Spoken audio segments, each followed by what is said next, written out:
말씀은 신약 성경 24페이지 마태복음 14장 24절부터 33절까지 봉독합니다. 배가 이미 육지에서 술이나 떠나서 바람이 거스름으로 물결로 말미암아 고난을 당하더라. 밤 사경에 예수께서 바다 위로 걸어서 제자들에게 오시니 제자들이 그가 바다 위로 걸어오심을 보고 놀라 유령이라 하며 무서워하여 소리 지르거늘 예수께서 즉시 이르시되 안심하라 나니 두려워하지 말라.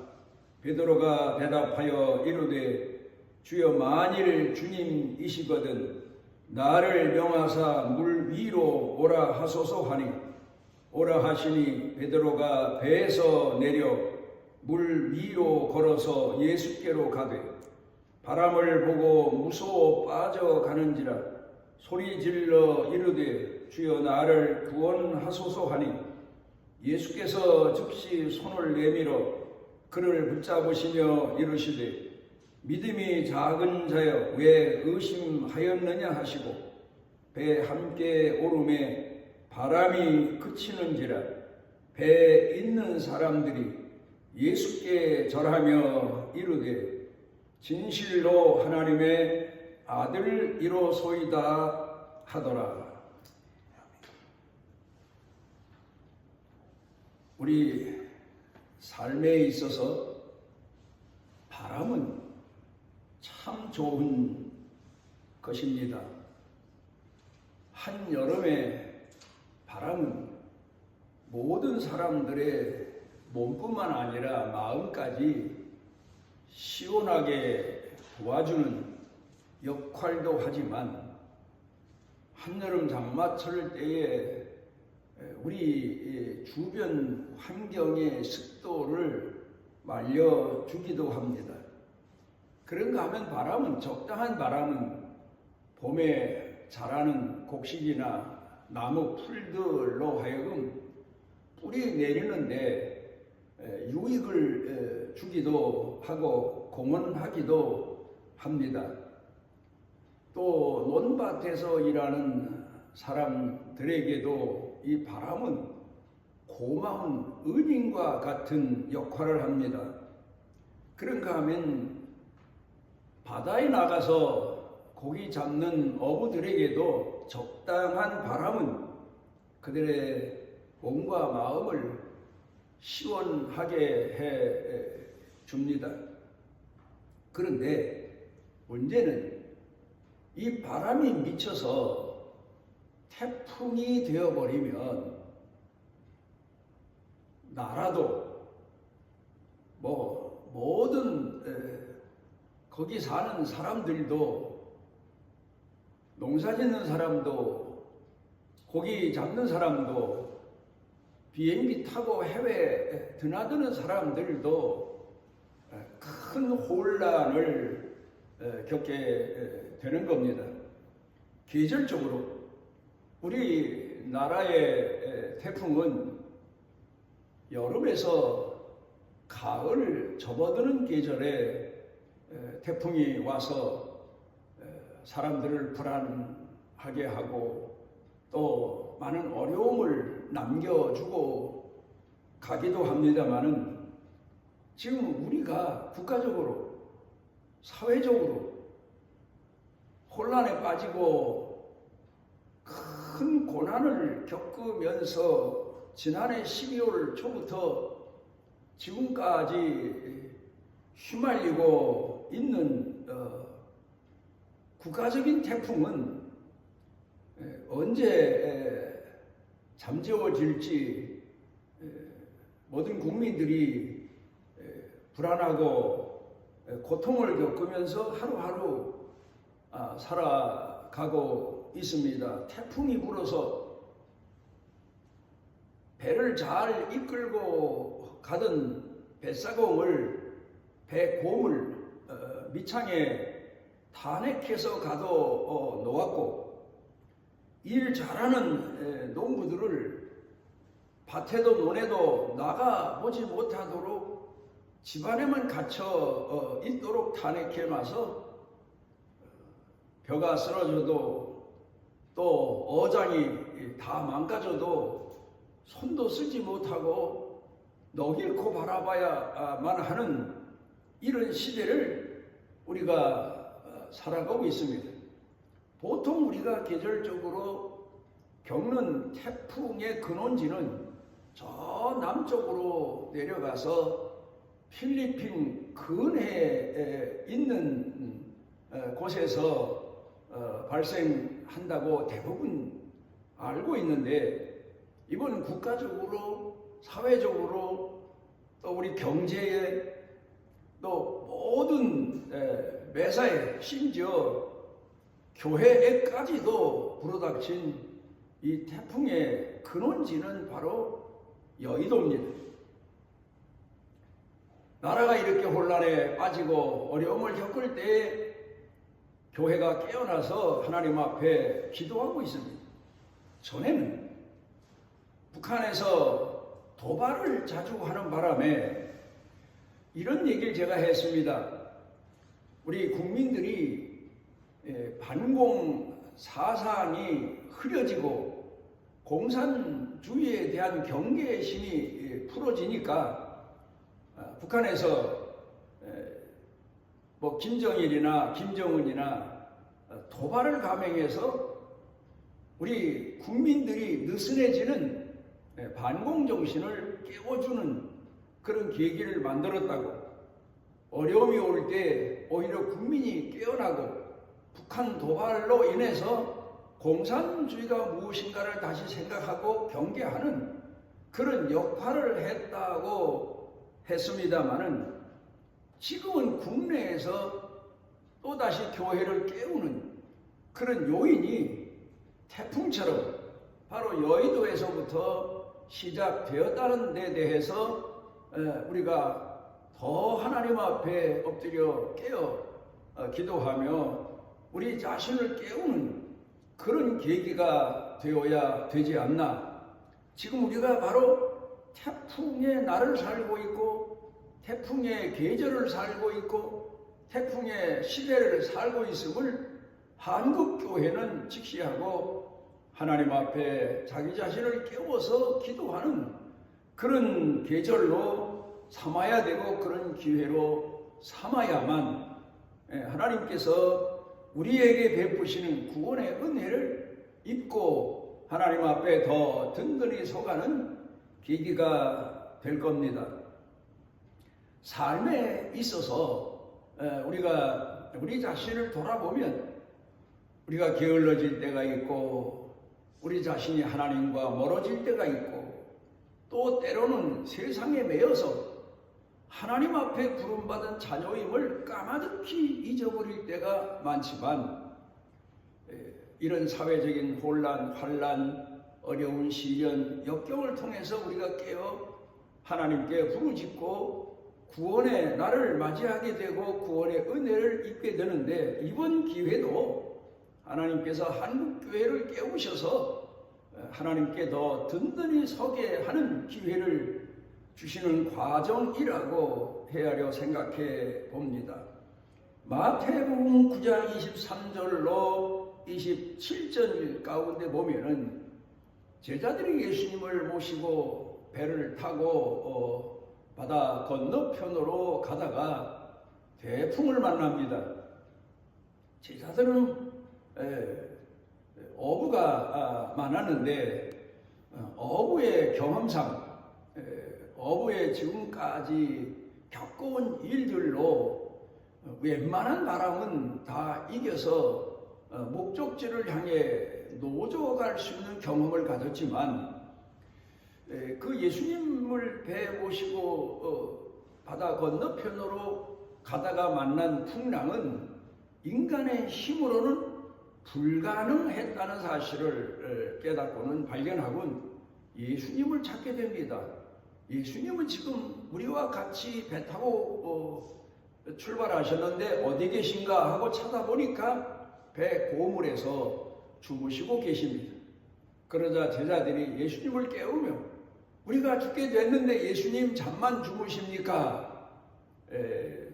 그리고 오히려 자기네 믿음 없는 것, 자기네가 그런 태풍을 만나서 허우적 거릴 수밖에 없는 형편에 이르게 된 것을 생각지 않고 자기네를 평안하게 바다 건너까지 데려다 주지 않으시는 하나님을 원망하고 예수님을 원망하고 맙니다. 그러자 예수님께서 바람과 바다를 꾸짖으시고 그리고는 제자들에게 믿음이 적은 자들아,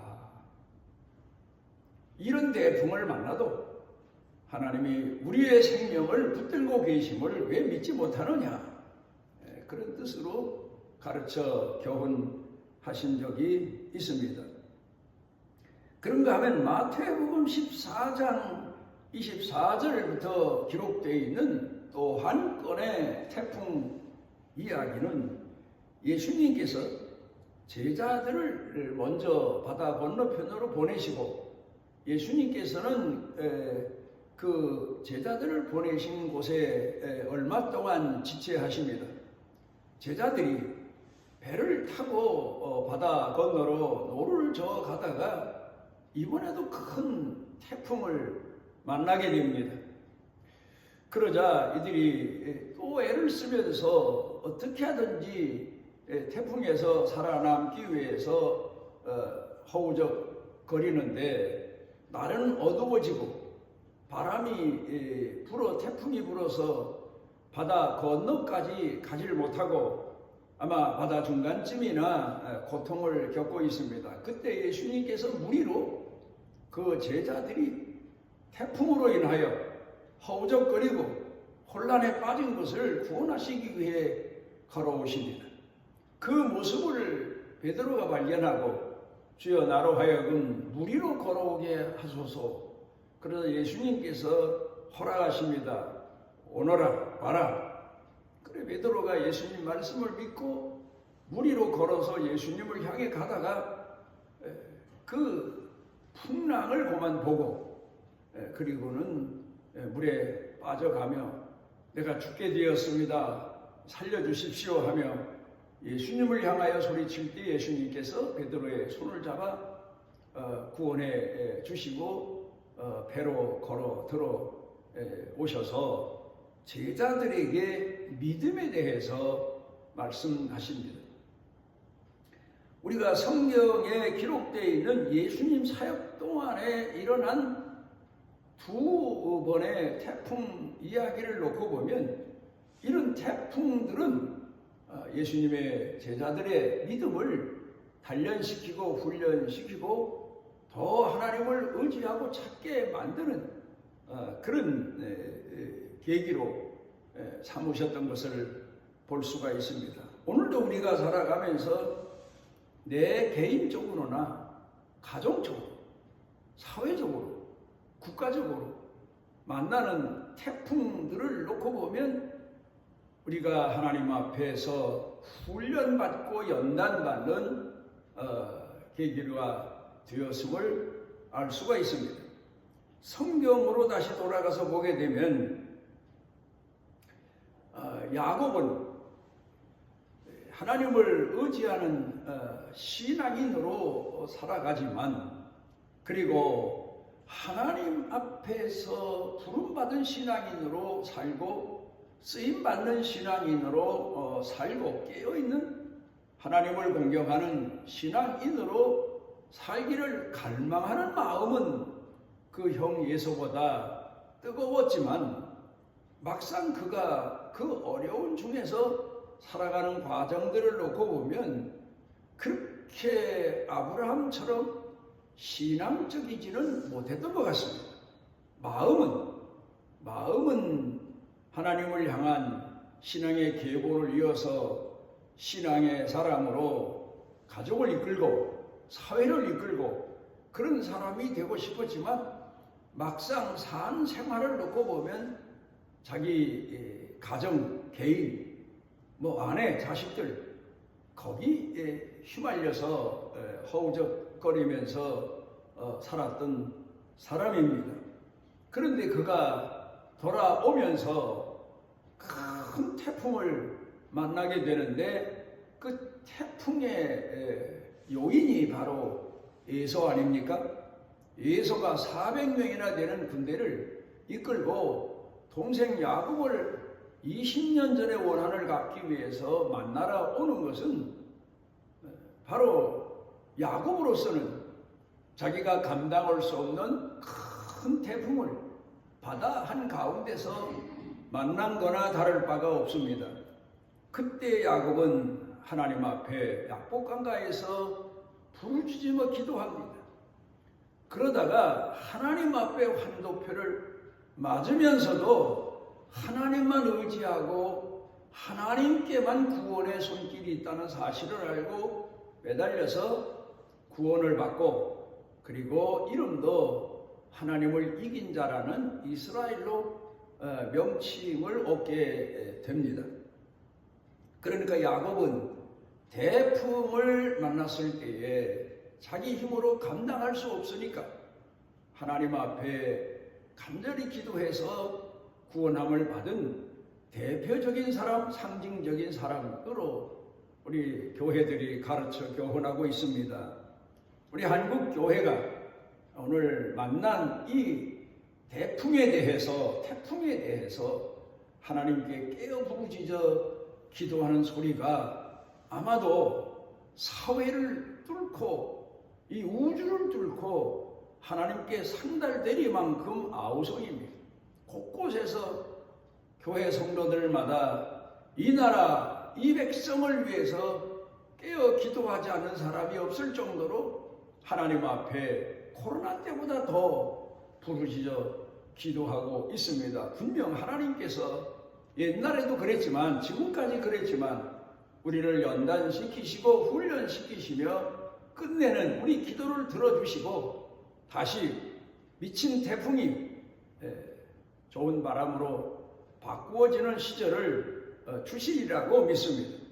그런데 그 아들 요셉을 놓고 보면 예수님께서 우리로 그 태풍의 날 어두컴컴한 밤중에 걸어오신 것처럼 요셉도 물론 인간이니까 마치 캄캄한 밤에 무리를 걸어가는 것 같은 인생을 살면서 때로는 그도 인간이니까 빠져서 허우적거린 적도 있겠지요.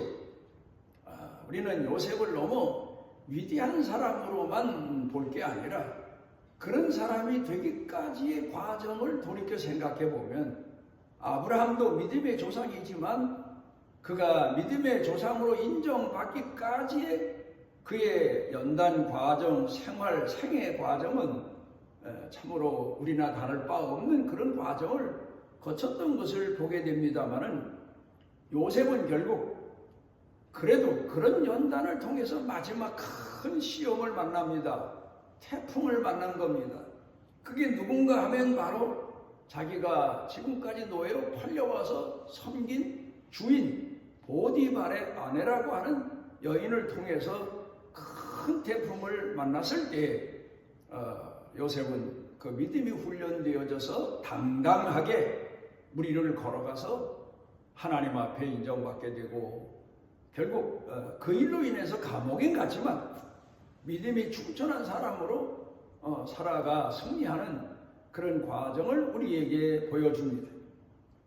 우리 한국교회가 성도들이 지금까지 우리가 우리 생애를 살아오며 흔들린 적도 있고 미혹에 빠져서 허우적거린 적도 있고 연약해서 내 자신의 책임을 회피하고 전혀 하나님을 모르는 자처럼 산 적도 있지만 이런 환난과 역경을 통해서 깨어나 하나님 앞에 기도하며 우리의 삶에 앞으로 닥칠 시련과 시험 그 일들을 무리로 걷는 것처럼 그 위를 믿음으로 걸어가는 승리하는 신앙인이 되어야 될 겁니다. 고린도후서 4장에 보면 고린도 교회를 향해 사도 바울이 속사람과 겉사람에 관한 이야기를 합니다.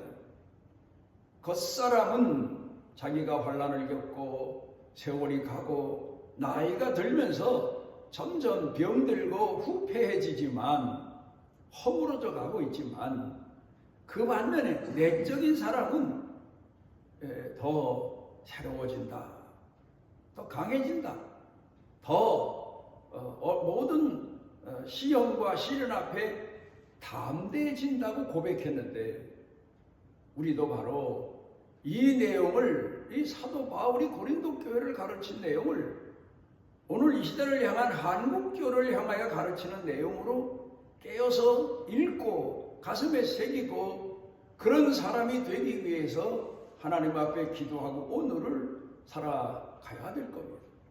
물론 인간이니까 사는 동안 가정의 문제, 사회적인 문제, 내 육신의 병든 문제로 인해서 우리가 혼란에 빠지지 않을 수는 없지만, 그러나 우리 믿음은 그럴지라도, 그렇게 될지라도 오직 하나님을 공경하는 든든한 믿음의 사람으로 굳건히 서서 오늘의 이 시련을 이겨갈 수 있는 승자가 되어야 될 겁니다. 저도 지금까지 신앙생활하며 신앙인으로 살아왔지만 이런 사회적인 혼란, 국가적인 혼란 겪을 때마다 마음이 불안합니다. 가정의 일 역시 마찬가지입니다.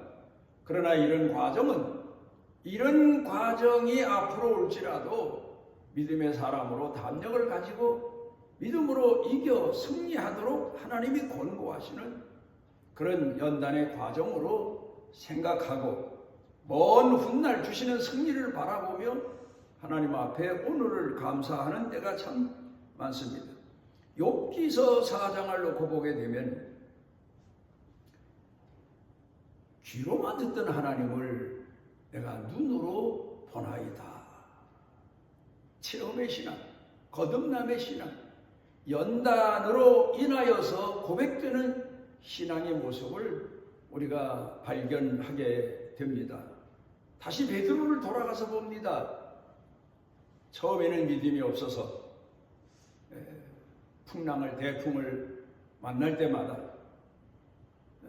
혼란에 빠졌지만, 그래도 예수님 사역 거의 끝나갈 때쯤에는 물 위를 걷다가 물에 빠져가는 시험을 겪긴 했지만, 그래도 이제 물 위를 걷는 믿음의 사람으로 연단되어 가는 과정임을 발견할 수 있고, 전설에 의한 얘기지만 베드로가 잡혀서 마지막 순교를 당할 때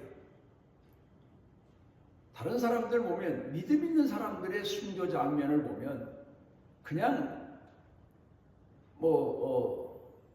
목이 베어 죽거나 돌에 맞아 죽거나 스데반처럼 예수님처럼 십자가에 못 박혀 죽거나 죽음을 결국 겪게 되지만 달라요.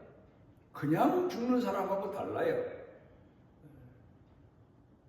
후대들에게 상징적으로 기억될 만한 그런 고백을 하며 멋있게 승리하는 모습들을 보여주고 있는데, 베드로도 마지막 십자가에 못 박혀 죽임을 당할 때 우리 예수님이 십자가에 바르게 못 박혀 돌아가셨는데, 예수님을 따른 이 제자인 베드로, 죄인인 베드로가 어떻게 십자가에 똑바로 못 박혀 죽겠느냐? 거꾸로 못 박아 나를 죽여라.